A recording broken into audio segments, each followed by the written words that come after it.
Hey folks, it's Dr. Gerstmar from Aspire Natural Health. Today I'd like to talk about salt. So a lot of us have heard of salt. We use salt all the time, right? And the conventional wisdom in general is that salt is bad. Salt makes our blood pressure go up, and it's troublesome. We need to follow a low salt diet. Although let me tell you, while that's presented as a cut and dried fact, the reality is it's more controversial, and studies are somewhat mixed. So here's the deal. When we take people and we put them on a short trial, most of them are like 7 days, 2 weeks, something like that, and we fluctuate them between a very low salt diet and a very high salt diet, we pretty much universally see that when someone switches to from a low salt diet to a high salt diet, their blood pressure goes up. But the reality is that how much the change is from low to high salt varies really significantly among people, and it's called salt sensitivity. We see at the high end that people's blood pressure can go up as much as 30%. So if we just take that an imaginary number right now of 100 and say, okay, if it's 100 on the low salt diet and on the highest salt diet, you see a 30% jump, that would be a change from 100 to 130, which is quite significant. On the other side, we see changes as low as 1.5%. So that would be 100 on the lowest salt diet and 101.5 on the highest salt diet, which is pretty much a negligible or non-existent change. So while we can say yes, that higher salt diet, a change from a low salt diet to a high salt diet increases blood pressure, the reality is that change for some people is really big and that change for other people is really small. The other point to keep in mind is, yes, switching in a short period of time, the salt intake does change blood pressure. Over the longer term, which is what we're asking most people, hey, it's not changing your salt intake over a period of a week or 10 days or 2 weeks, it's months and years and decades, the effects look much more wimpy, if you will. So the average change in blood pressure from switching to a high salt diet to a low salt diet is about 3 points. So it will on average bring your blood pressure down about 3 points, which in the grand scheme of things is pretty insignificant. If you have quite high blood pressure, then you're hoping that a low salt diet can bring it back down to normal, unless you're only looking at, being 3 points above where you want to be. The fact is, for most people, a low salt diet isn't going to get you there. Now again, some people are salt sensitive, and you may be someone who responds really profoundly to a low salt diet. So by all means, it's something you certainly can try if you have high blood pressure. Bringing your salt intake down, and you might be one of those super responders who gets a really significant benefit. If you are, by all means, keep it up. However, the data for most people is that it's pretty mild, and the data even more if you're someone who's trying to avoid getting high blood pressure, you have borderline high blood pressure, the effects are pretty wimpy and probably not worth your time. When it comes to salt intake, how I personally view it is that for most people on a standard American diet, a standard Western diet, or some version of that standard diet, salt intake is really a proxy for junk food intake, highly processed food intake, or food that's prepared by someone else. Because the fact is, in the processing of food, a lot of the nutrients and the flavors are stripped away from the food, and to make up for that, a lot of salt is added back in, both to give the food flavor and to help prevent it from spoiling so it can sit on the shelf for a long time. So there's a lot of other problems with processed food, like low nutrient intake, what we call acellular carbohydrates, or lots of refined flours and sugars, which can raise blood pressure, raise inflammation, have other negative effects for people. So salt often gets the lion's share of the blame, when I think it's really a mix of a variety of things together. And rather than tell most people to go on a low salt diet, which again can work for some people, but generally pretty disappointing results, I would rather see people go on a low processed food, low to no junk food diet. I think their results are going to be massively improved over going down the aisles and looking for processed foods that are low in salt or low in sodium. flipping that around, I see a lot of people who have the term adrenal fatigue, or whatever you'd like to call it, dysregulated adrenal function, or impaired hypothalamic pituitary adrenal, or HPA axis dysregulation, whatever you'd like to call it, right? The conventional term the term that's thrown around is adrenal fatigue, and that works just as well as anything else. So these are people who are suffering from fatigue. They often have low blood pressure because two of the major hormones that come out of the adrenals, cortisol and aldosterone, are involved in keeping salt in to your body. So we mostly view salt because we live in a society where, frankly, there's we have all the salt we want. But when we look back at a lot of animals, we look back at a lot of traditional peoples, we see they go to great lengths to get salt, because salt is a mandatory nutrient. If you don't have it, very bad things are going to happen to you. And most traditional societies, most animals don't necessarily have easy access to salt, so they go to great lengths to get enough salt. Now, like many things in our modern society, we've flipped that on its head, and now we have basically too much salt. You can easily get as much salt as you possibly want for pennies, essentially. So we, are in a society where we have free access to salt. It can be a problem for many people, but for most people, I view that as a proxy for junk food intake. And rather than having people go after, low sodium processed food, so the industry just responds and tells people what they want, I'll tell you, low sodium processed food is not health food, is not necessarily good for you in the same way that low fat foods are not good for you, or really any other health claims. The bulk of your diet needs to be mostly unprocessed real food. Things like fruits and vegetables, nuts and seeds, meats if you eat them, dairy products if it works for you, beans or legumes if they work for you, grains if it works for you, mostly in that whole unprocessed form. When you do that, you do not have to worry so much about fat content, salt content, whether it has, other artificial this, that, or the other thing in it. So rather than per se worrying about your salt intake or any of these others, focus on eating whole, real foods. Now, back to where we were talking with adrenal fatigue, two of those hormones, aldosterone and cortisol, are really involved in keeping enough salt in the body, because like we said, salt is a mandatory nutrient. Without it, you're not going to make it. So the body goes to great lengths to keep enough salt in our bodies. And one of the ways it does it is through those two hormones, cortisol and aldosterone. Now, if you have adrenal fatigue or other adrenal dysfunctions where you may not be producing enough of those hormones, you're going to have trouble keeping enough salt in your body. You're typically going to have low blood pressure and fatigue. And for these people, following a low salt diet is not only not helpful, but it's often harmful for people. So often for these people, we actually recommend more salt in their diet because they have a tough time holding on to it, whether it's liberally salting their foods, whether it's actually adding some salt to some water and drinking that first thing in the morning or sipping it throughout the day. Often these people find adding more salt to their diet is really helpful. Okay, so salt, necessary nutrient, can be helpful in high blood pressure, especially if you're what we call a super responder, someone who really finds a lower salt diet drops their blood pressure significantly. For most people, not going to be helpful. On average, dropping about 3 points of blood pressure for going from a high salt diet to a low salt diet. And for people with adrenal fatigue and some others, actually can be a harmful thing to do. So now let's segue and talk about the three types of salt that are really available. Okay, the common salt known as iodized salt or table salt is what most people know about it.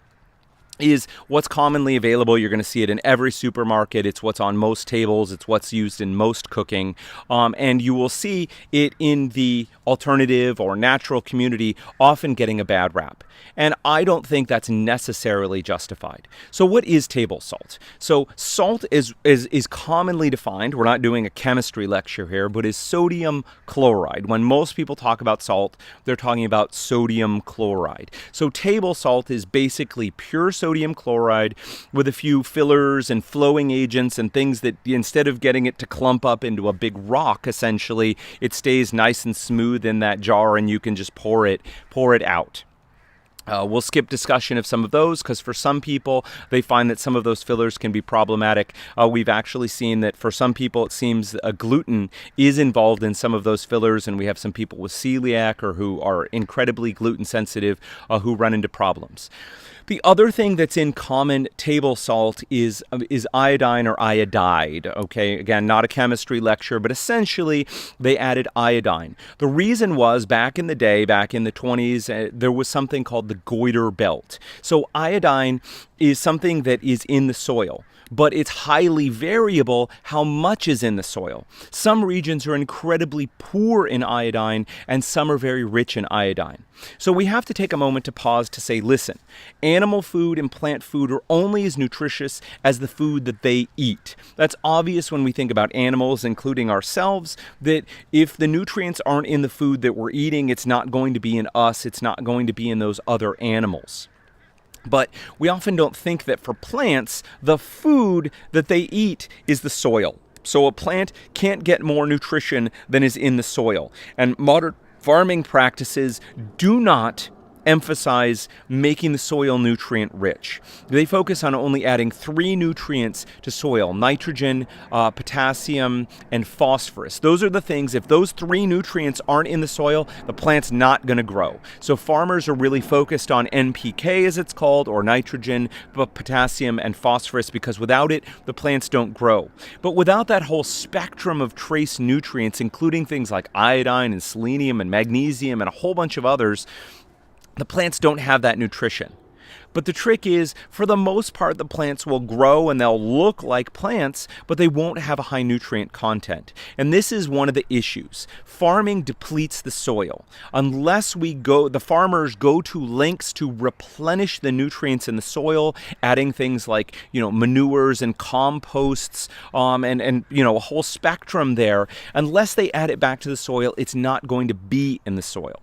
So certain soils naturally are high in iodine, others are low in iodine.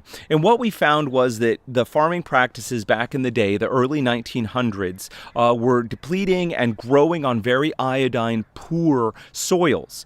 And people in what's called the goiter belt, this whole region, developed goiters. Now, a goiter is a swelling of the thyroid gland in your neck.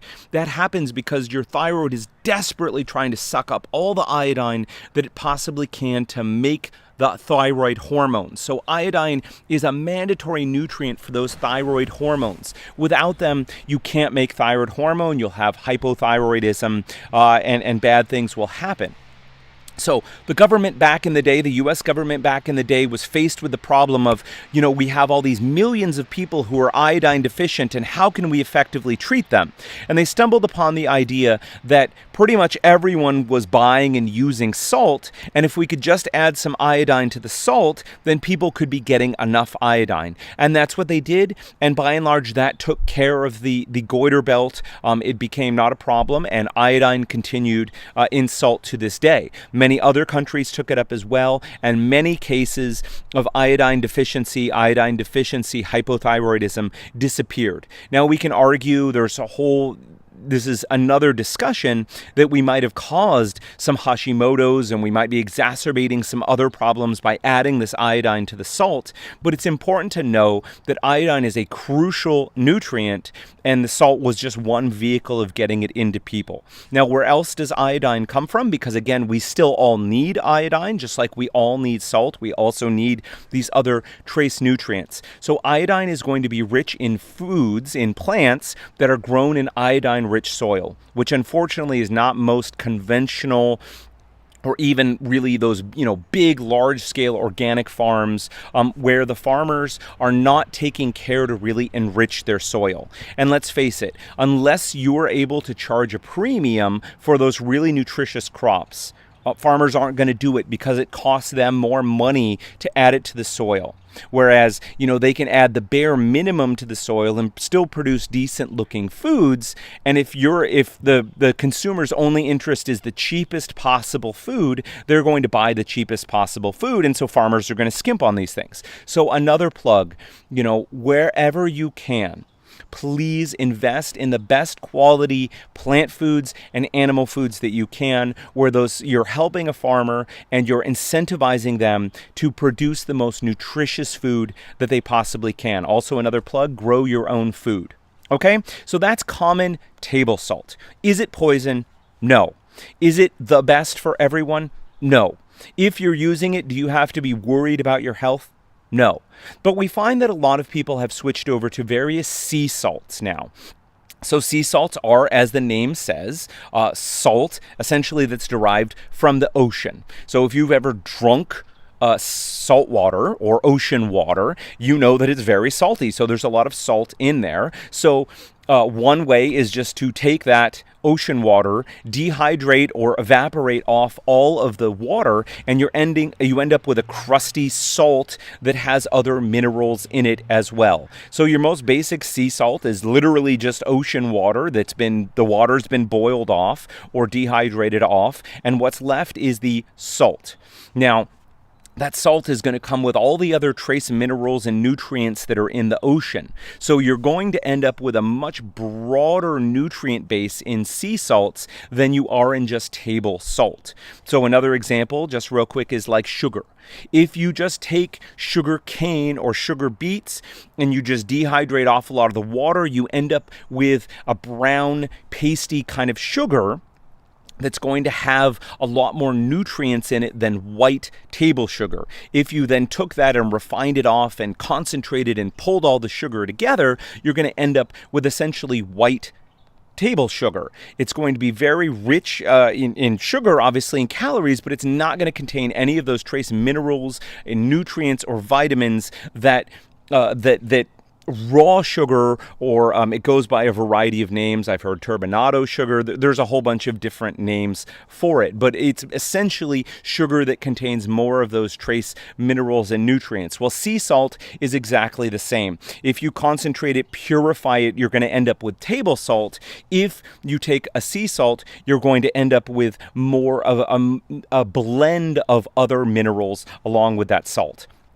Other ways that you will get sea salt are basically mining ancient sea mineral deposits. So you'll see those from various places where once there was ocean and now there is not, and all those minerals are left behind, and they can go in and dig it out of the ground essentially and package it as a sea salt. So there are many varieties, many types. The important thing to keep in mind, of course, is that the sea salt is only going to be as pure as where it came from. So the modern day oceans, unfortunately, we've done a tremendous job of polluting them. So unless that water that is very pure, you're going to end up with, yes, those trace minerals, but also traces of all the other pollutants and pesticides and other chemicals that we've so carelessly dumped into the ocean. So you'll see that's why that some of the sea salts we'll talk about, that they're mined from ancient prehistoric sources that never had a chance to get polluted. And so if you're going to use sea salt, I do recommend that you choose one of those ones. You want it to be clean. You also want it to be nutrient rich as well. And so some of the companies will have done analyses of their salt to give you an idea what's in there. All right. Now, thirdly is there's another type of salt that's recently come to my attention. It is called, let me see if I can get it here, Wright salt. This is a product. It has been popularized by Dr. Jonathan Wright of the Tahoma Clinic here in Seattle. I was watching some of his educational materials and came across it.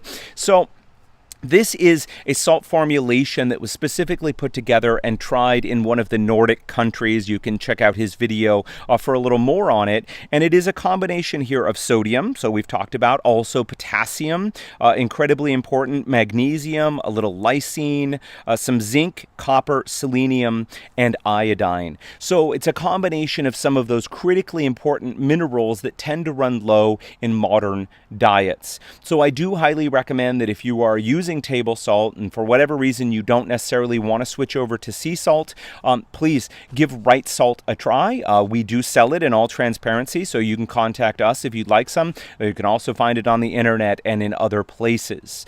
So I do recommend over table salt you give Wright salt a try. If you are going to use a sea salt, I recommend you get one that is the cleanest that you can, also that they've assayed and tested it so you can get a sense of what's in that salt. All right, wrapping up, is salt poison? No. Can going to a low salt diet lower your blood pressure? Yes. For most people, it is very modest. You might be one of those super responders who finds significant benefit. But at the end of the day, in this whole discussion of salt, it still comes back to eating whole, mostly unprocessed foods. Listen, I believe that the issue for most people is not an excess of sodium. That can be an issue, but more a deficiency of potassium, a deficiency of magnesium, a deficiency of these other trace nutrients. So while salt, it may be beneficial to reduce your salt intake, and I mostly recommend people do that by drastically reducing or avoiding junk food and other processed foods. I would love to see people increase their nutrient content of these other nutrients like potassium, magnesium, and the other trace minerals. And the easiest way to do that is to increase the amount, especially of vegetables, fruits as well, but especially vegetables. And the best way to do that is to choose nutrient-rich fruits and vegetables, ideally that have been grown on really great soil, ideally supporting a local farmer, and putting money back into your economy. So, should you use salt? I do believe most people should. I recommend switching to either a sea salt or this Wright salt, getting a better spectrum of nutrients into your diet. I recommend eating more fruits and vegetables, and I recommend ditching, dropping, or reducing as much as possible the amount of nutrient-poor processed junk food in your diet. All right? I hope this has been helpful and informative for you. Please check us out at Aspire Natural Health. That's www.aspirenaturalhealth.com. At Facebook, facebook.com/Aspire Natural Health. At Aspire Natural Health, we focus on helping people with gut problems, autoimmune diseases, and other hard-to-treat cases. We are always trying to educate ourselves so we can do better, help people more, and we never give up on our patients. If we can help you, please feel welcome. Check us out, give us a call, schedule a free consult, and let's see what we can do to help you recover your health. All right, folks, until next time, take care.